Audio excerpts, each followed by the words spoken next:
Fides quaerens intellectum. Si vous n'avez jamais entendu cette expression, c'est une méthode théologique qui a été initiée par Augustin, un des pères de l'Église, et plus tard reprise par un certain Anselme de Canterbury. C'est une méthode qui consiste simplement à partir de la foi pour arriver à la compréhension. C'est une expression latine, fides qui veut dire foi, quaerens qui veut dire à la recherche de, intellectum qui veut dire la compréhension. Et une des choses qui est importante pour l'Église aujourd'hui, c'est de chercher à comprendre ce que c'est que le christianisme. C'est une chose très importante. Et au cœur même du christianisme, au cœur même de la foi chrétienne, se trouve le concept de la rédemption. Dans les quelques vidéos qui vont suivre, je voudrais revenir sur ce concept de la rédemption et clarifier cela afin que chaque enfant de Dieu puisse en tirer le maximum d'avantages.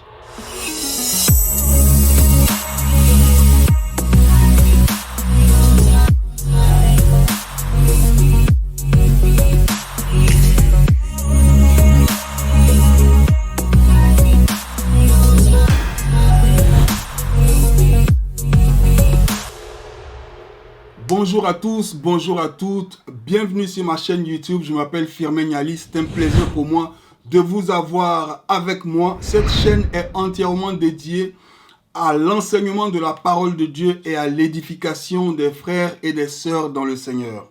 Si vous êtes ici pour la toute première fois, eh bien soyez les bienvenus. Je voudrais vous encourager à vous abonner, à souscrire à cette chaîne et surtout, n'oubliez pas d'appuyer sur la petite clochette de notification afin d'être averti chaque fois qu'une nouvelle vidéo est postée, de sorte que vous ne ratez rien du tout. Alors, je vais parler de la rédemption et je vais le faire sur 2 ou 3 vidéos. Aujourd'hui, nous allons introduire ce sujet et dans une autre, nous allons parler de la rédemption sur la base des Écritures. C'est un sujet d'une importance capitale pour les enfants de Dieu, car la rédemption est l'œuvre de Dieu et le message de la Bible. C'est le cœur de notre foi. Et mieux nous comprenons la rédemption, mieux nous comprenons qui nous sommes et ce que Dieu a fait pour nous. Et c'est cette compréhension de ce que Dieu a fait pour nous et de qui nous sommes qui va diriger et orienter notre marche chrétienne. On dit souvent que le christianisme est plus qu'une religion. On dit souvent que le christianisme n'est pas une simple religion, mais c'est plus qu'une religion. Et cela n'est pas faux. Vous voyez, toutes les religions du monde, toutes les religions sont basées sur un certain nombre de dogmes et d'enseignements et de doctrines et aussi de pratiques qui sont généralement véhiculées par un intermédiaire, une figure, on va dire, prophétique, qui est une sorte d'illuminé, un personnage illuminé qui est celui qui se montre comme étant l'intermédiaire entre Dieu et les hommes et qui est celui par qui Dieu vient montrer aux hommes quel chemin à suivre et comment faire pour être en relation avec lui. Et ce que toutes les religions du monde ont en commun, c'est qu'elles enseignent à l'homme comment faire pour se reconnecter à Dieu. Comment faire pour se reconnecter à Dieu? Certaines d'entre elles ont des étapes, il faut faire A, B, C. Il faut par exemple aller à la Mecque, il faut faire ces 5 prières quotidiennes, il faut faire ceci, il faut faire cela. Et toutes les religions du monde sont basées sur ce principe. C'est-à-dire que la charge, le fardeau, la responsabilité de cette reconnexion, de cette relation divine repose en réalité sur l'homme. La figure prophétique qui envoie le message n'est rien d'autre qu'un messager qui vient dire à l'homme, voici ce que vous devez faire. Voici ce que tu dois faire pour que Dieu prenne plaisir en toi, pour que tu sois reconnecté à Dieu. Et c'est le principe pour toutes les religions du monde. Et ce principe est ce qu'on appelle le principe des œuvres. La charge est sur l'homme, le fardeau est sur l'homme. Mais ce qui sépare le christianisme biblique de toutes ces autres religions, c'est que le christianisme biblique ne montre pas à l'homme comment se racheter lui-même. Mais dans la foi chrétienne biblique, c'est Dieu lui-même qui prend l'initiative de venir trouver l'homme dans sa situation de déchu et de le racheter lui-même gratuitement, totalement et parfaitement. Et cela est unique à la foi chrétienne biblique.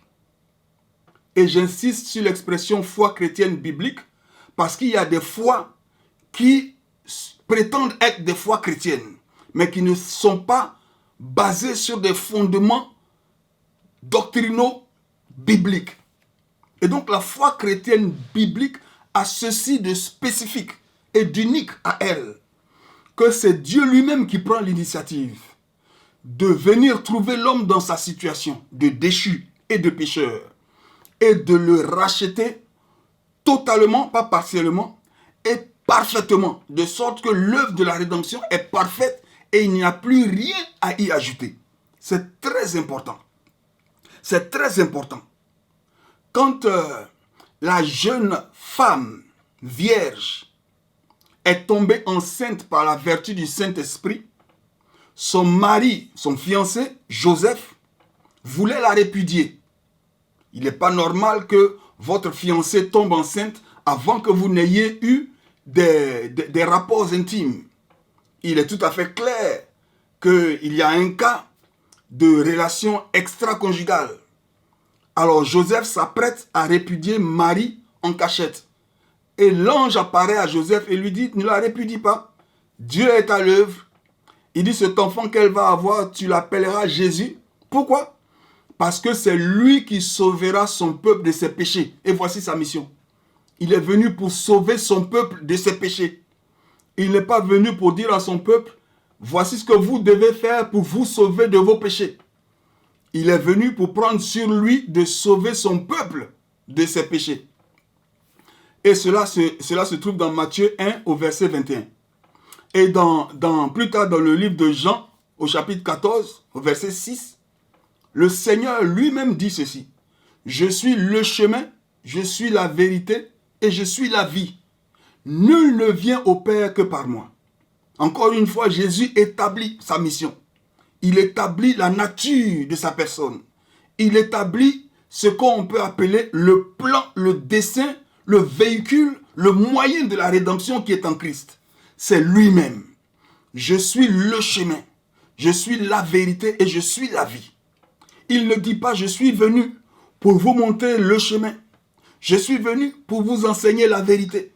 Je suis venu pour vous dire comment faire pour avoir la vie. Il dit, je suis le chemin, je suis la vérité et je suis la vie. C'est moi. Mais bien plus, la mort de Jésus, qui est encore un scandale pour certains religieux, la mort de Jésus n'est pas une mort martyre. Jésus n'est pas mort comme un martyr.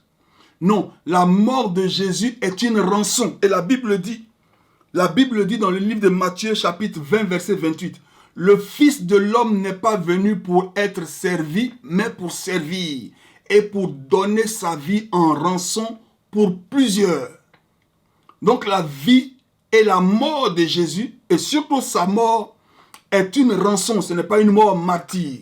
C'est une rançon, c'est un prix qui a été payé. Parce que la rançon, c'est une somme d'argent réclamée en échange d'un otage. Voici la définition de la rançon. C'est un paiement, un prix à payer en échange de la liberté d'un otage, en échange de la liberté d'un captif, en échange de la liberté d'un esclave. Et par conséquent, la rançon ayant été payée pour le chrétien qui comprend la rédemption ne devrait plus se comporter comme quelqu'un qui doit par lui-même ou par ses propres efforts chercher à payer une rançon qui a été déjà payée. C'est très important. Le chrétien doit comprendre que la rançon a été payée, que ce n'est plus sa responsabilité de chercher à payer la rançon, mais plutôt il doit réaliser que la rançon a été déjà payée totalement. Et cela fait toute la différence dans la façon dont le chrétien se regarde, la façon dont le chrétien se conçoit et la façon dont le chrétien marche.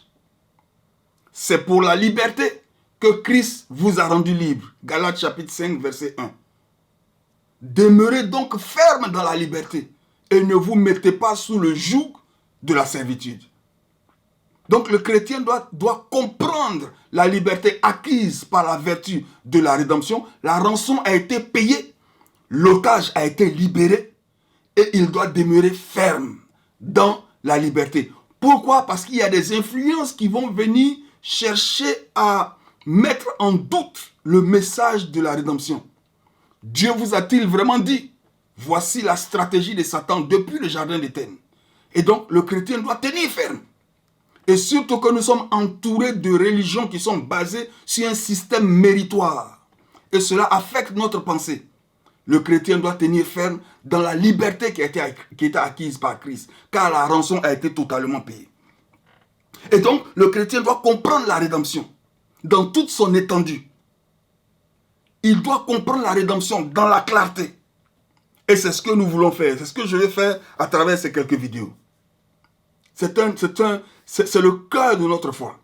Et si nous sommes confus sur la rédemption, et si nous sommes confus sur la doctrine du salut, eh bien, nous ne pourrons jamais avoir la paix qui est le cadeau de tous ceux qui sont justifiés par la foi.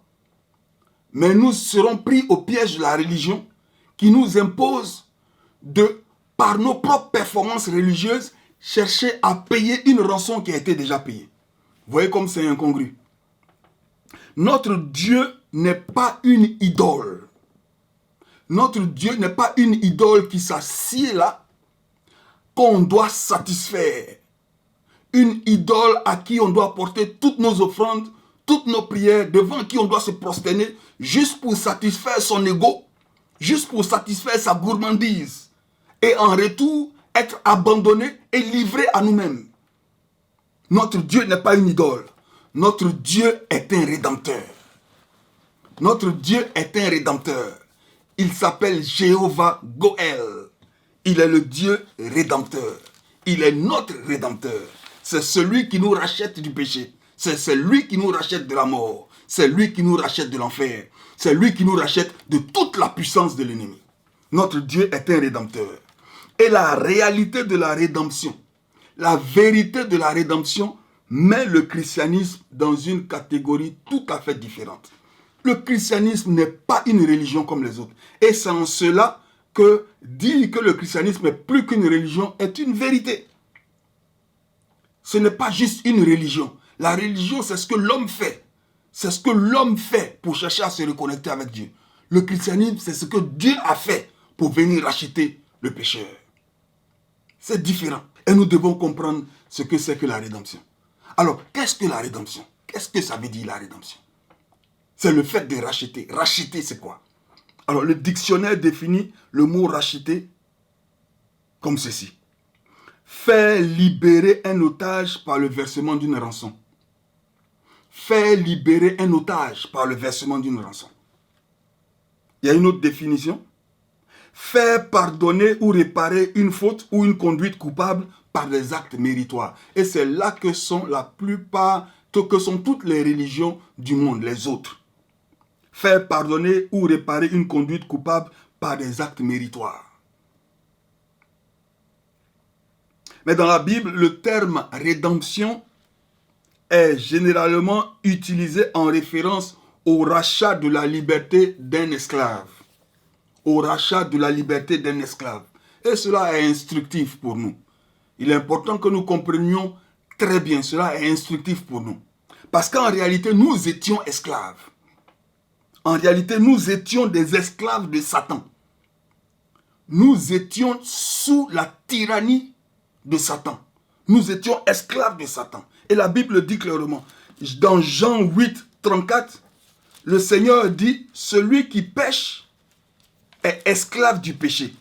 Nous allons lire ce passage dans Jean 8, le verset 34. Il dit ceci. En vérité, je vous le dis, leur répliqua Jésus, quiconque se livre au péché est esclave du péché. Il avait dit à ses religieux, vous connaîtrez la vérité et la vérité vous affranchira. Et ils lui ont répondu, nous sommes la postérité d'Adam et nous ne fûmes jamais esclaves de personne. Comment dis-tu, vous deviendrez libres? ils ne comprenaient pas la nature spirituelle de l'esclavage du péché. Alors le Seigneur leur a dit, en vérité, je vous le dis, quiconque se livre au péché est esclave du péché. Et c'est ce que nous étions. Et je vais lire un autre passage qui le prouve dans le livre de Romains, chapitre 3, au verset 9. Romains chapitre 3, au verset 9, la Bible dit ceci. Quoi donc? Sommes-nous plus excellents? Nullement. Car nous avons déjà prouvé que tous, juifs et grecs, sont sous l'empire du péché. Sont sous l'empire du péché. Tous sont sous l'empire du péché, sous la dictature du péché, sous la tyrannie du péché, sous l'esclavage du péché. Plus tard, dans le même chapitre 3 du livre de Romains, au verset 23, Paul dit, car tous ont péché et sont privés de la gloire de Dieu. Tous. C'est le caractère universel de la nature pécheresse de l'homme. Tous ont péché et tous sont privés de la gloire de Dieu. Donc nous étions tous des pécheurs et nous étions tous des esclaves du péché, des esclaves de Satan. Et un esclave, c'est qui? Un esclave, c'est quelqu'un qui a perdu sa liberté. Un esclave, c'est quelqu'un qui a perdu le droit ou la capacité de se déterminer. Un esclave ne peut pas faire de programme. Un esclave ne peut pas dire, bon, demain, je vais voyager, je vais aller à Paris. Et après, demain, je vais revenir. Non, un esclave n'a aucun plan. Il est à la merci entière, à la disposition entière de son maître. Et son maître fait de lui ce qu'il veut. Il le traite comme bon lui semble. Il est un esclave et rien d'autre. Il n'a aucun droit. Il ne peut rien faire. Il ne peut rien dire. Il ne peut rien réclamer. C'est ce qu'on appelle un esclave. Et il y a un autre passage de la Bible qui est très parlant à ce sujet. Je vais lire dans le livre de Éphésiens au chapitre 2. Au chapitre 2, je vais lire les 3 premiers versets. Alors la Bible dit ceci. Vous étiez morts par vos offenses et par vos péchés dans lesquels vous marchiez autrefois, selon le train de ce monde, selon le prince de la puissance de l'air, de l'esprit qui agit maintenant dans les fils de la rébellion. Au verset 3, il dit, nous tous aussi, nous étions de leur nombre, et nous vivions autrefois selon les convoitises de notre chair, accomplissant les volontés de la chair et de nos pensées. Et nous étions par nature des enfants de colère, comme les autres. Et c'est seulement au verset 4 qu'il commence par dire « mais Dieu », afin de présenter une autre réalité. Et donc nous étions esclaves. Nous pensions que nous étions indépendants, mais à la réalité, nous vivions selon le train de ce monde. Et nous étions conduits par les pensées de la convoitise de notre chair. Nous étions totalement esclaves du péché. Et c'est ce que nous étions. Nous étions. L'homme n'a jamais été fait pour être esclave. L'homme n'a jamais été fait pour que sa liberté soit restreinte. L'esclavage est une perversion de la nature humaine. L'homme a été fait pour être libre. Mais l'homme s'est rendu lui-même esclave par la désobéissance et ce qu'on a appelé le péché originel. On aura l'occasion un jour de revenir sur ces choses plus en détail. Et la Bible dit que nous étions des esclaves. Et c'est très important pour le chrétien de comprendre que c'est une condition passée. Nous étions des esclaves. Vous voyez, notre réalité n'est pas définie par notre situation. Notre réalité est définie, notre identité spirituelle est définie par ce que Dieu dit. Nous étions des esclaves, temps passé. Et nous avons été totalement et entièrement rachetés de cet esclavage. Si nous n'avions pas été totalement et entièrement rachetés, il serait faux de dire que nous étions des esclaves. Non, nous ne sommes plus des esclaves, nous étions des esclaves. C'est une condition passée. Et c'est très important. Et comme nous l'avons lu tout à l'heure dans Éphésiens, au verset 4, la Bible dit « mais Dieu ». Alors il nous dit « nous étions des esclaves, nous étions dans une telle ou une telle condition, mais Dieu qui est riche en bonté ». Je vais revenir sur ce passage rapidement. Alors il dit quoi? Je vais lire le verset 3. « Nous tous aussi nous étions de leur nombre et nous vivions autrefois selon les convoitises de notre chair, accomplissant les volontés de la chair et de nos pensées, et nous étions par nature des enfants de colère, comme les autres. » Et au verset 4, il dit les 2 mots qui sont peut-être les 2 mots les plus importants de toute la Bible. « Mais Dieu, qui est riche en miséricorde, à cause du grand amour dont il nous a aimés, il nous a ramenés à la vie. Mais Dieu est intervenu. Voici la rédemption. Dieu est intervenu et ne nous a pas laissés dans notre condition d'esclave. Il est intervenu. Nous étions esclaves, mais Dieu. Nous étions conduits par les convoitises de la chair, mais Dieu. Nous étions sous l'emprise et sous la tyrannie de Satan, mais Dieu. Nous étions captifs de l'ennemi, mais Dieu. Mais Dieu qui est riche en bonté. Alors, qu'est-ce que c'est que le christianisme? Le christianisme, c'est une rencontre divine entre Dieu et l'homme, bien sûr. Une rencontre initiée par Dieu dans le but de restaurer l'homme déchu à sa position de liberté et de communion parfaite avec Dieu par le biais de la rédemption qui est en Christ Jésus. Je vais répéter cette définition du christianisme. C'est ma définition du christianisme. Le christianisme est une rencontre divine entre Dieu et l'homme, initiée par Dieu dans le but de restaurer l'homme déchu, l'homme pécheur, à sa position de liberté et de communion parfaite avec Dieu par la vertu de la rédemption qui est en Jésus-Christ. Et la Bible elle-même, elle n'est rien d'autre que l'histoire de la rédemption. Dans la Bible, nous voyons le déroulement du plan de la rédemption, de la Genèse jusqu'à l'Apocalypse. Voici le cœur du message chrétien. Voici le cœur de la Bible. Voici le cœur de la rédemption. Voici le cœur du salut. Voici le cœur de la bonne nouvelle. Dieu est en train de racheter son peuple. Tu l'appelleras Jésus, car il sauvera son peuple de ses péchés. Un homme avec une mission. Et donc que l'homme ne se trompe pas. Son plus grand besoin, c'est le besoin de la rédemption. Que l'homme ne se trompe pas. Son plus grand besoin, c'est le besoin de la rédemption. La Bible dit dans Romains 3, 23, « Tous ont péché et sont privés de la gloire de Dieu. » Le plus grand besoin de l'homme, c'est le besoin de la rédemption. Et il n'y a rien de plus grand et de plus merveilleux qui soit arrivé à l'humanité entière que la rédemption qui est en Christ. Il n'y a rien de plus grand et de plus merveilleux qui soit arrivé à l'homme que la rédemption qui est dans Jésus-Christ. Je comprends que l'homme ne comprenne pas cela, mais c'est la vérité. L'homme, conduit par la chair, ne comprend pas cela, mais c'est la vérité. Le plus grand besoin de l'homme, c'est la rédemption qui est en Christ.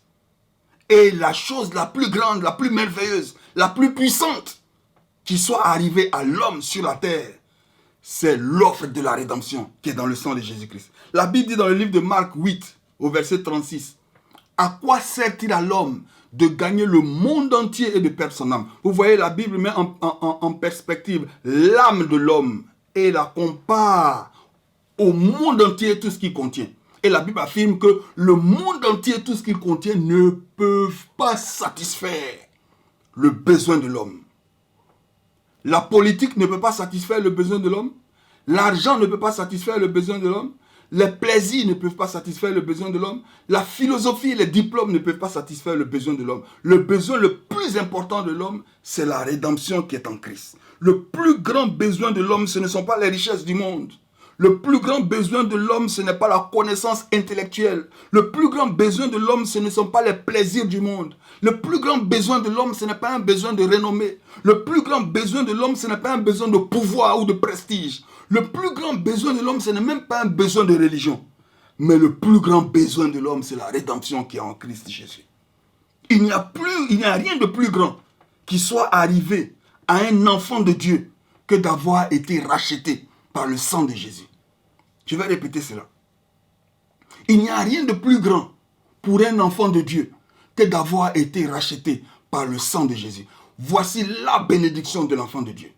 Ce n'est pas l'argent, ce n'est pas le mariage, ce n'est pas les voyages, ce n'est pas les biens matériels. La plus grande chose qui soit arrivée à l'enfant de Dieu, c'est d'avoir été racheté par le sang de Jésus-Christ. Et la chose sur laquelle l'enfant de Dieu doit passer le plus de temps pour comprendre le mystère que l'enfant de Dieu doit comprendre, dans lequel il doit s'imprégner, dans lequel il doit s'immerger, dans lequel il doit demeurer, c'est la rédemption qui est en Christ Jésus. Le sang de Jésus a fait pour toi, bien-aimé, ce que l'argent ne peut pas faire. Ce que les relations ne peuvent pas faire. Ce que tes connaissances ne peuvent pas faire. Ce que tes diplômes ne peuvent pas faire. Ce que tes relations, ce que même tes prières ne peuvent pas faire. Ce que même tes performances religieuses ne peuvent faire. Le sang de Jésus-Christ l'a accompli pour toi. Et certains chrétiens encore commettent l'erreur, comme je le disais, d'évaluer la vérité biblique par leur situation charnelle, leur situation physique ou leur expérience sur terre. Quelqu'un me dira, oui, j'ai été racheté, mais je ne vois pas cela se manifester dans ma vie. Il se laisse encore mentir. Non, que tout homme soit donné pour menteur, que Dieu seul soit vrai. Oui, notre situation est définie et déterminée par Dieu et non par les expériences ou les situations que nous traversons. C'est très important. Au lieu de mettre leur foi dans la parole de Dieu, ils regardent leur situation et cherchent à réinterpréter les Écritures. Non. La parole de Dieu est la vérité et elle est vraie, quelle que soit notre situation. Si Dieu l'a dit, alors c'est vrai. Si Dieu l'a dit, alors je m'accroche à ce que Dieu a dit. Si Dieu a dit que je suis racheté, alors je suis racheté. Si Dieu a dit que je suis racheté de la puissance de l'ennemi, quel que soit ce que je traverse, je suis racheté. Si Dieu a dit que je suis racheté du péché, quel que soit ce que je traverse, alors je suis racheté du péché. Si Dieu a dit que je suis racheté de la maladie, alors quel que soit ce que je traverse, je suis racheté de la maladie. La parole de Dieu est vraie. Je m'accroche à elle jusqu'à ce qu'elle se manifeste dans ma vie. Que le Seigneur vous bénisse. J'espère que cette vidéo vous a fait du bien, qu'elle vous a béni. Dans la prochaine, je vais parler de la rédemption sur la base des Écritures et je vais commencer par l'Ancien Testament. Et peut-être dans une troisième vidéo, nous allons parler de la rédemption qui est en Christ, dans la perspective du Nouveau Testament. Si vous avez aimé cet enseignement, bien aimé dans le Seigneur, n'hésitez pas à mettre un j'aime, à mettre un commentaire, à faire des suggestions, elles seront les bienvenues. Et surtout, surtout à partager. Partagez massivement pour que les autres entendent cet enseignement. Et je voudrais encore vous rappeler, si vous êtes ici pour la première fois que vous ne l'avez pas encore fait, n'hésitez pas à souscrire à cette chaîne et d'appuyer sur la clochette de notification. Et comme ça, je vous le promets, vous n'allez rien rater chaque fois qu'une vidéo sera postée. Et j'ai l'intention de le faire assez régulièrement, au moins une fois par semaine. Et vous aurez tout de suite une notification pour vous avertir. En attendant la prochaine vidéo, que Dieu vous garde. Shalom chez vous. Au revoir.